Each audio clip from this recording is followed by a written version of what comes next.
now going to proceed to the second part of the meeting, if we may.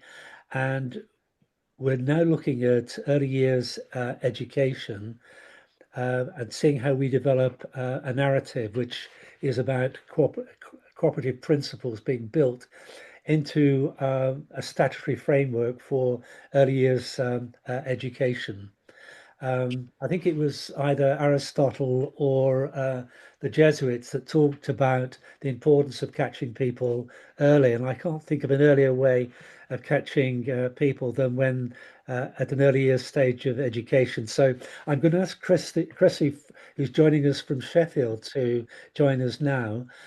Chrissy, you're very welcome to join us. Thank you for having me. If you'd like to introduce yourself, that would be very nice. And you've got 10 to 12 minutes to contribute, and then followed on by Alison for an equal amount of time, and then we'll have a panel discussion. Over to you, Chrissy.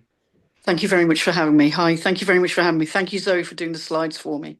Just to say, in terms of my background, I'm the new Chief Executive of the Sheffield Cooperative Development Group, but I've had a history over 43 years of being in the cooperative movement, both in workers' cooperatives, community benefit and federals, and developing cooperatives as well.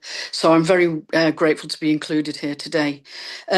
From a perspective of early years, I've been working in early years for an extended period of time, over 4 decades, in fact.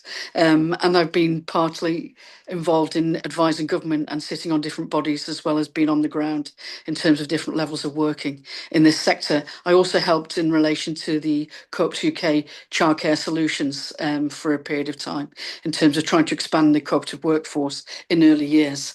So I'm coming from this in relation to a particular publication that's been developed in Sheffield, but also has a national thrust in relation to early years.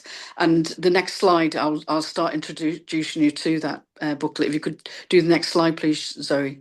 The booklet itself is formulated by Sheffield Childcare, Play, Family Support, Childminding and Play Cooperative. They are a CBS, working in cooperative values, but they have had over 40 years of experience working in the field with co-ops. Within the context of that, we're also hoping to include the work of mid-counties, who are absolutely superb in terms of cooperative practice in early years and wraparound childcare as well, in terms of some of the context. So it's an evolving publication. It's a booklet of 48 pages, and I'm going to go through some of the content of that and how it evolved. If I could have the next slide, please, Zoe.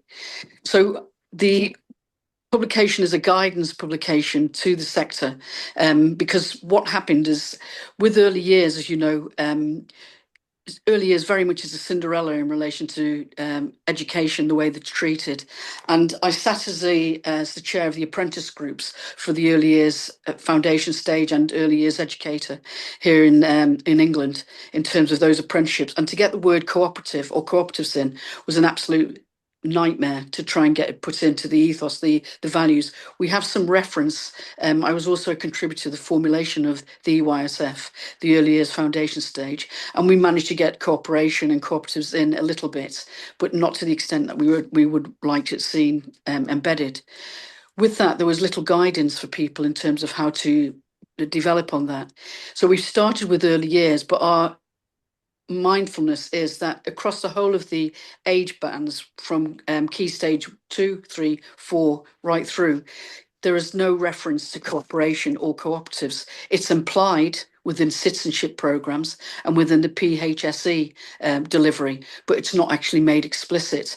And when we've reviewed a large piece of action research that we did with multiple thousands of contributors in 2025 through Sheffield Cooperative Development Group, Early Years Equality, and the CBS who formulated the publication, what we were finding is that, even with the awarding bodies, it was very limited in terms of due regard to cooperatives. So the early years publication is the start. We have cohorts that have been working on it across Sheffield and other areas, who pulled together the publication from their day-to-day practice and working with children, as well as parents and practitioners on the ground. And also we're now working with schools, colleges and universities in terms of extending the curriculum and embedding cooperation and cooperatives within the school environments as well. and we've been talking to provision in Northern Ireland. We've engaged with your own curriculum in Wales, where it's also implied but not made explicit within the school curricula. You have cooperative clusters, which are working really well. But the embedding in terms of curricula, it's been very difficult to have that embedded. Scotland is the only place where in school curricula where cooperatives and cooperation is actually mentioned in their curriculum, but they have no guidance in terms of embedding it. So our role at the moment is working across all of the 4 nations and engaging with the 4 nations in terms of how we can support and how they can support our development here in England to ensure that cooperation is embedded in.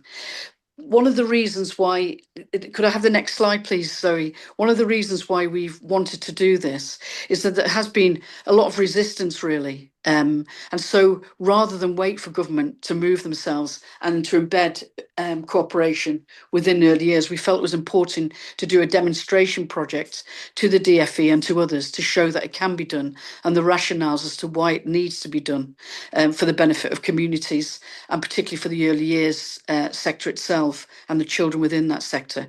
And as you see, this is the contents page of some of the breadth of the publication that the communities have put together, covering the early years foundation stage, but also embracing British values, which is a statutory requirement to give due regard to still here in England, and also the Equality Act, which I was also a contributor to its formulation. Could I have the next slide, please? Sorry. What we wanted to do in terms of working with the sectors was to make explicit within the curriculum what the principles are and the values of cooperation, so that it's embedded from an early age, as you can see. So there is guidance all the way through in terms of the formulation. People have worked on this, tested it, rolled it out, and have brought it back in terms of modification. Next slide, please, Zoe.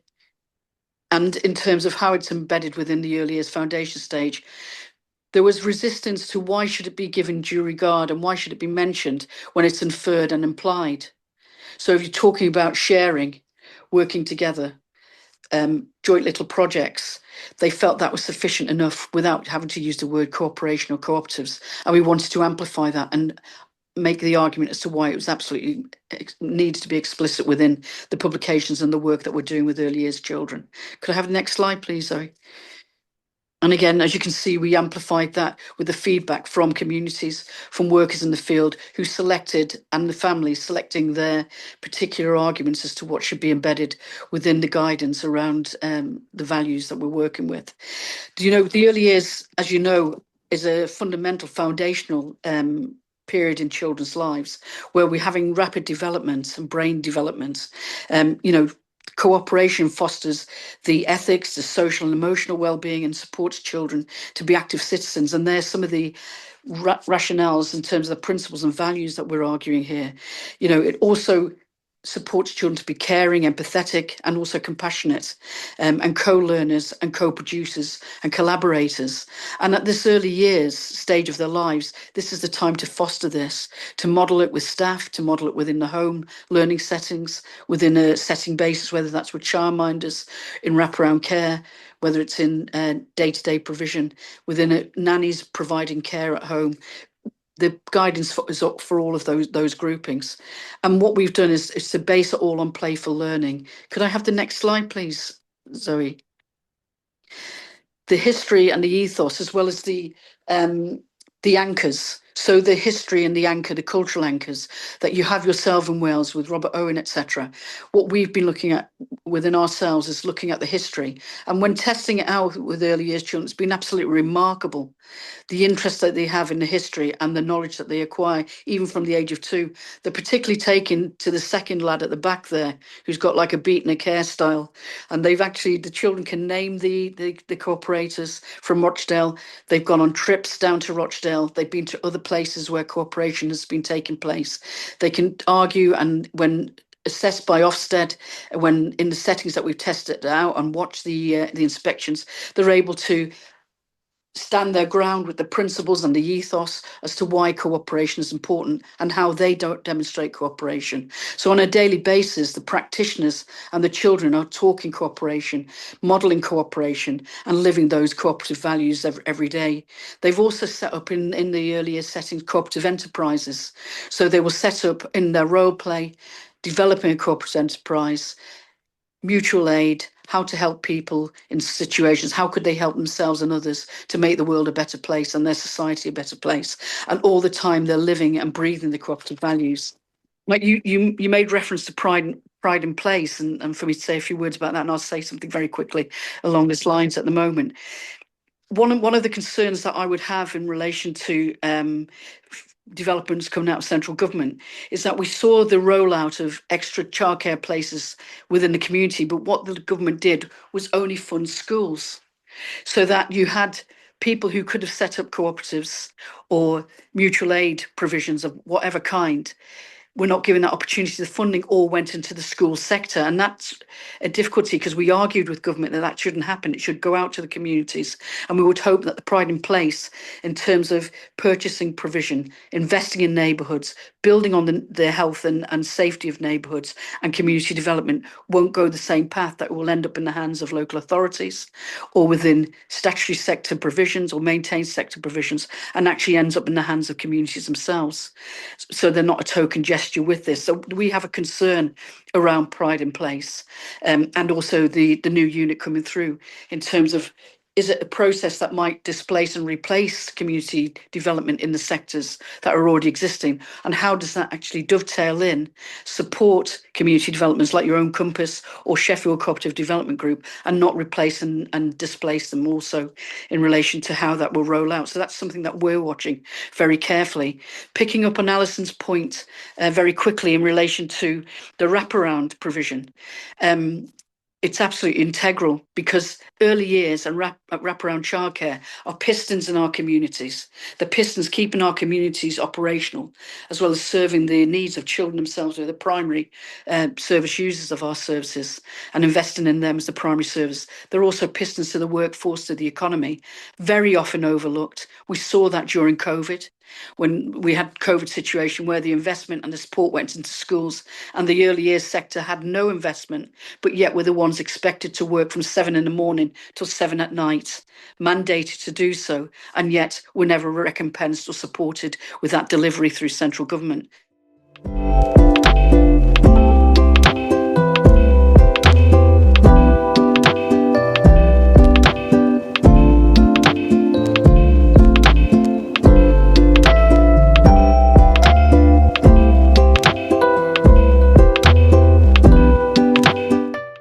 What we want to see is fairness for the early years, and the whole idea of embedding the early years guidance and publication is a cry for fairness, because what we're seeing is that this sector are always left out. They're always a tag on. And that's why I was so delighted, David, when you were talking about the manifesto for Wales in terms of embedding early years as a central focus and giving them due regard as in their own right. So that's something that we highly recommend, and I commend Wales for being a leader on. And in terms of their playful learning ethos as well, we know we have a lot to learn from Wales, and we hope that we can work collaboratively with you also, moving things forward for the whole of all the 4 nations, including England and Wales itself. Thank you.